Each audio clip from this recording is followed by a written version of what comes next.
Hi everybody, this is Agnes from Sediment, and today let's explore 5 common food and wine pairing mistakes and how to avoid them.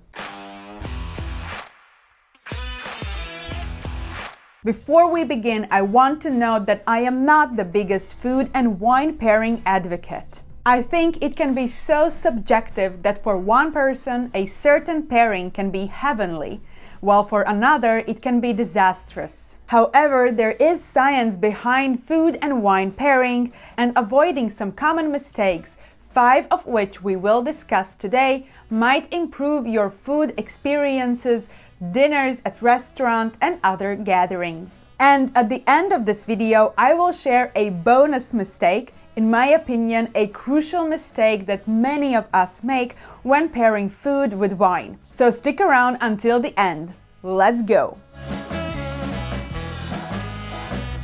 I will start with one mistake that I certainly feel is very important and that many people would be afraid to challenge, and that is choosing not sweet enough wine for your dessert. Wine should be sweeter than the dessert you are having. This is one food and wine pairing rule that I actually strongly support because I have experienced firsthand how wrong it can go. Many people assume that when pairing dessert with wine, the wine should offer a refreshing contrast to the sweet-tasting debauchery on the plate. However, this tactic will only make wine seem plain, highly acidic, or even bitter, leaving an unpleasant aftertaste. You might think that a sweet dessert accompanied by an even sweeter wine will make your palate sticky or too rich, but the answer is no. I once participated in a dessert and wine pairing masterclass. There were many pairings done, with desserts ranging from less sweet to more acidic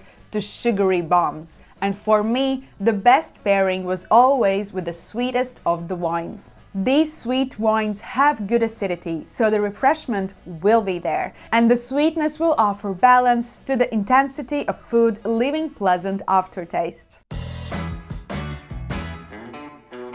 Next mistake is pairing full-bodied red wine with fish and seafood. Red wine with fish. Well, that should have told me something. You may know the right wines. The other one on your knees.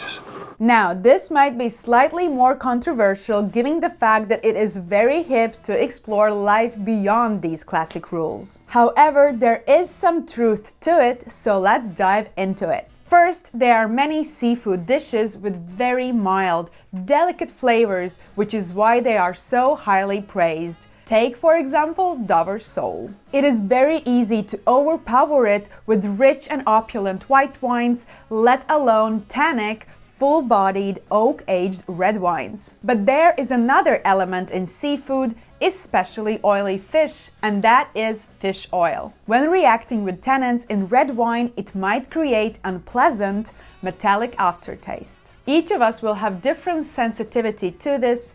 Some might not feel it at all, while for others it will be quite distinct. But if you absolutely want to pair your fish or seafood with red wine, I would suggest choosing wines that have higher levels of acidity, lower levels of tannin, and in general have lighter body, such as those wines from Pinot Noir or Gamay grape varieties. While working on the floor as a sommelier, pairing hot soups with wine was one of my greatest challenges. In my country, soups are one of the staples of our cuisine, and when the wine scene started to develop, it was assumed that soups should also be paired with wine. And I am talking about soups, not stews, those are easier. My first hurdle was how to pair liquid with liquids. As long as it is not part of mixology, I find this to be a very difficult task. Furthermore, the majority of soups will be served hot, and that means you have to pair your hot liquid with cold, or at least room temperature liquid, which adds even more imbalance to the overall pairing. You will find almost any possible suggestion on the World Wide Web, starting from oak-aged Cabernet Sauvignon to semi-sweet, light-bodied Rieslings, promising that you cannot go wrong with these pairings. I find it odd given the fact that these are literally the opposites in the wine world, so I go for safer option. I have found that salty wines, which are quite rare, work miracles with soups. Think of dry, biologically aged Jerez, which if fortified will also have some warmth from the alcohol on the palate. Think of semi-aromatic, acidity-driven coastal white wines from Rías Baixas, Vinho Verde, or the Azores. While for heartier, stew-like soups with intense savory flavors, I would look for medium-bodied red wines.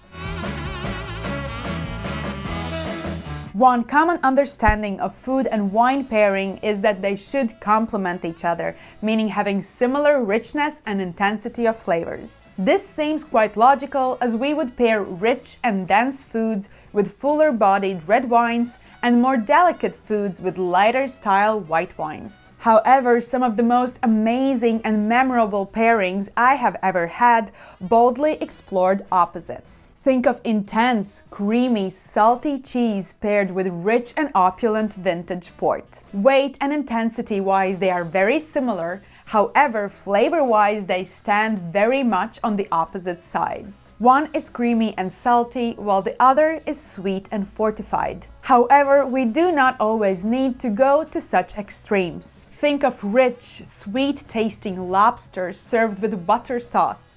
It is a match made in heaven with ultra-dry, acidity-driven, sleek and crisp, refreshing champagne. There is a reason why opposites attract. If you are following the rule that fancy, even expensive food should only be paired with great and rare wines, you are missing out a great deal. I am all about good food, honest and real food. And it is not always fancy, expensive and extra complicated molecular cuisine. A real juicy burger made from high quality meat and puffy bun, zesty sauce and a nice bottle of Bordeaux or Brunello can be an amazing pairing. You do not always need a white tablecloth and polished silverware to open these wines and enjoy them. Believe it or not, one of the most amazing pairings I have ever had was with slightly salted butter popcorn and champagne. Who says it must be oysters and caviar all the time? Champagne added freshness to the palate while absolutely perfectly matching the toastiness of the popcorn. And the same goes for classic French fries and champagne. And now, as promised, let's talk about the bonus mistake, the biggest of them all. I am my own worst enemy, making video about food and wine pairing mistakes while saying it should not be taken too seriously. But hear me out, I think it is important to understand the science and logic behind it. It is not that wine people make these strict rules that you are not allowed to break. You can do as you please. But understanding where these ideas come from will make it easier to break them, while still allowing you to explore and have fun in the process. I have always been a believer that we first have to learn the rules in order to break them, just as in the famous Picasso quote. And more so, blindly believing in practices just because they have been followed for decades does not mean they should be continued without questioning. So let me know in the comments which food and wine pairings you like to follow, or the opposite, which ones you like to break. And since we are on the subject of food and wine pairing, make sure to watch my other video about perfect pairing for your steak.